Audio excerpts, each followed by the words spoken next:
Oh, neat. Ndawalawan. Maaskam kaktiwayo. Hi there. I am your friendly neighborhood Ravenspeaker. I am a traditional storyteller, and on this channel we're going to have a lot of fun. This channel is about the art of traditional storytelling. Traditional storytelling is the same for every culture. There is no real fundamental difference between what a story is in China in 1000 BC and what it will be on Mars in 3100 AD. Storytelling traditionally has the same purpose, and that is to create the culture. I'm going to say that again. It creates the culture. It's also about shaping and defining relationships between you and your other people in your life. We often use stories. Sometimes we don't realize that that's what we're doing, but we use stories in order to relate to people better.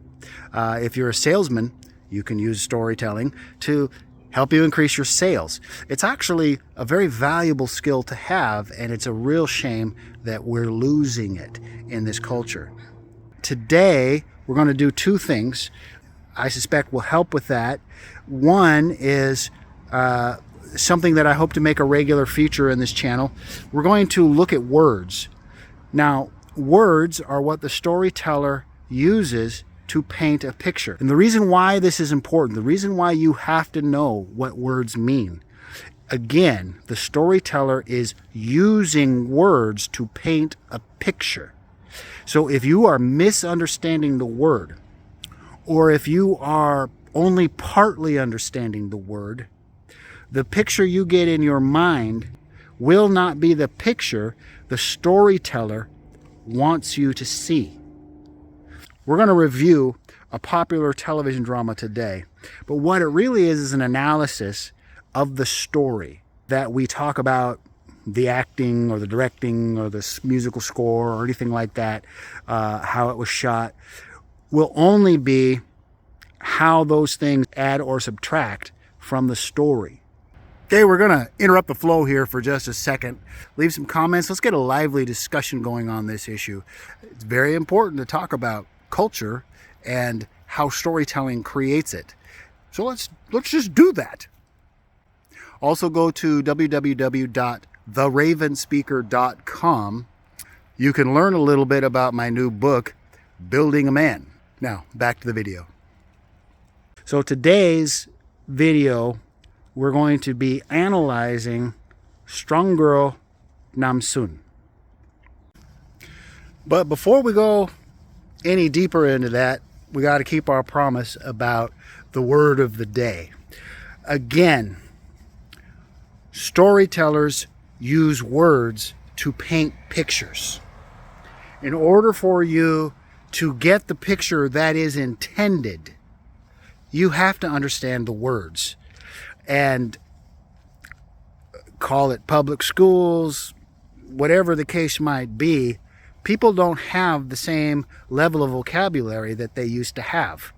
And I recently had an experience that, it was a very awkward experience, very embarrassing, where this really came home. The phrase is at home. At home. To be at home means, obviously, be at your house, but it also means to feel comfortable or to feel like you fit in. Let's say somebody says to you, Joe is most at home playing football. Now, if you didn't know that this phrase at home has a different meaning than its literal meaning, you might get the idea that Joe can most often be found at home playing football. In other words, at his house playing football, which his mother would probably not be too happy about. And you would think that is just the strangest thing ever. You didn't understand what was being said because you didn't understand that that word or that phrase at home has a different meaning. And a lot of words in the English language, very particularly, are like that. They have multiple meanings.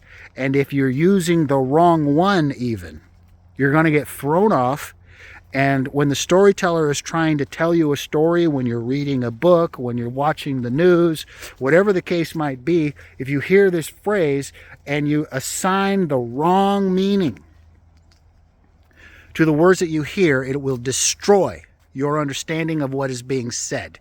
And it's your responsibility to get that cleared up. It's your responsibility. It's not your teacher who didn't teach you. It's your responsibility to look those words up and make sure you know what's being said. Now, I'm sure that there are plenty of people who do not know about the Korean wave. I have two things to say about that. First of all, why would a traditional American Indian storyteller be interested in a television drama that was created in Korea? Well, I'm a Northwest Coast Indian, and as I have examined cultures and philosophies and traditions all across the world, I have really become convinced that there is a deep connection between East Asian cultures and the Northwest Coast Indian. And you know, these scientists are always out there running around saying that there is this common origin point. But when you examine the cultures of these people, they really are similar. So when I'm watching Koreans being Korean, I'm seeing my own people be who they are. And if you happen to be from a tribe on the northwest coast of North America and you watch a K-drama, you'll see immediately what I'm talking about. So Strong Girl Dongsun made a big splash recently on Netflix. It became very popular, and it's a part of this Korean wave. Koreans believe in storytelling, traditional storytelling, and in their contemporary culture, you still see that. All right, so I'm not going to tell the story of Strong Girl Dongsun. What I'm going to do instead is talk about it a little bit. And the reason I'm going to do this is because there's something valuable to learn in the art of storytelling from this story. First of all, it is a sequel. And I bet you a lot of people who saw this don't know that, because there's only the briefest reference to the earlier story. A drama from maybe 10 years ago called Strong Girl Dongsun. Strong Girl Dongsun was one of the first Korean dramas I ever saw. It hooked me on Korean dramas. It's very funny. It's a lot of slapstick humor.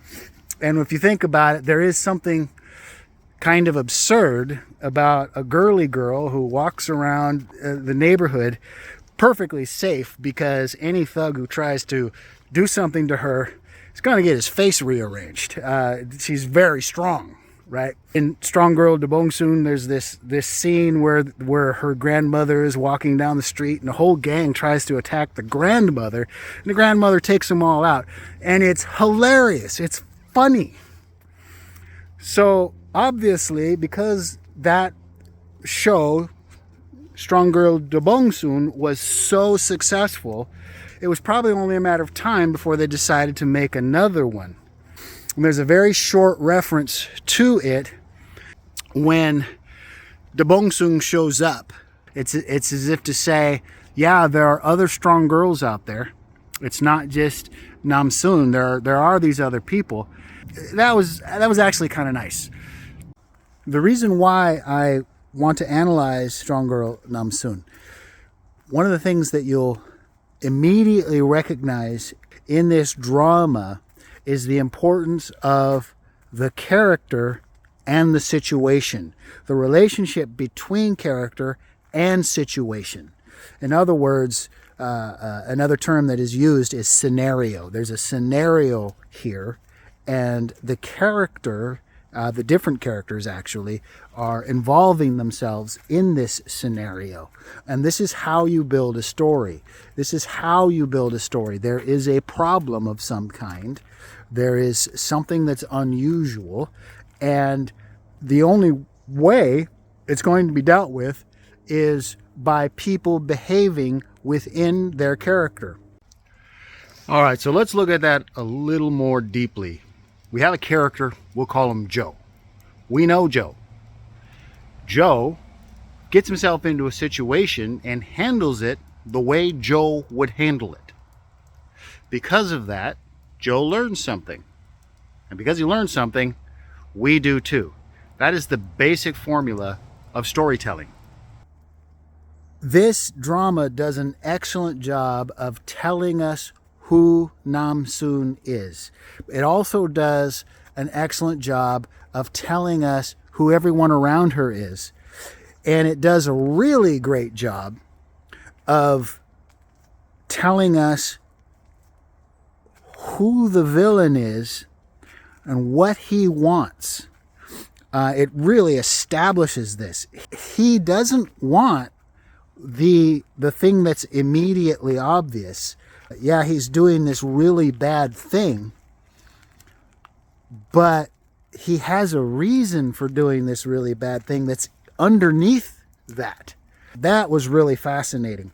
Now, the story does make one critical mistake. I would actually say there's two critical mistakes, but the first critical mistake that it makes twice. And probably if it was a little longer, if there were 2 or 3 more episodes, they probably would have dealt with this better. Maybe it ends up being this way simply because they were running out of time. They were already well into the show and they needed to get to the ending. I want to go over that just for a second because it goes back to this idea of character and situation. Twice in this drama, there is an opportunity for a character who has done something wrong to be redeemed and get forgiveness. And there is a tremendous opportunity here to really mine that. It's kind of dismissed or it's disposed of quickly. Okay, here's a little 3-second scene where this one character gets their forgiveness, and isn't that nice? That was a missed opportunity. There would have been a lot of emotional payoff if these two characters were really allowed, and you can do this with both sides of the idea. Trying not to spoil it here. Let's say one of them decides that they want to pursue getting forgiveness. You can really go into that, and there'd be some just tremendous storytelling taking place there. So that was a missed opportunity. It was just lost, and that's a shame. Overall, the story is phenomenal. It's really good. Another thing that happened, and it's because they decided to gloss over the forgiveness thing, it seems to me, had they done that, then this inexplicable thing that was done probably wouldn't have happened. There's a character who has an opportunity to save a life, but they have to sacrifice themselves in order to do that. Immediately, the character chooses to sacrifice, and it's not really explained why that choice was made. There really was something else that character could have done, and that was never really explained. Why the character decided that they only had 2 choices, when a third option was very obvious, and it would have meant some conflict, basically a war with the villain. It would simply have been more interesting storytelling. So why not do that? That didn't really make a lot of sense. So these are the 3 mistakes. But other than that, this is a great story, and I'm going to tell you to go watch it. Strong Girl Dongsun. It's on Netflix if you're in the United States. If you're in some other country, I can't help you. In the meantime, I'm your friendly neighborhood Ravenspeaker. I will see you in the next video. Gemal geknietsen.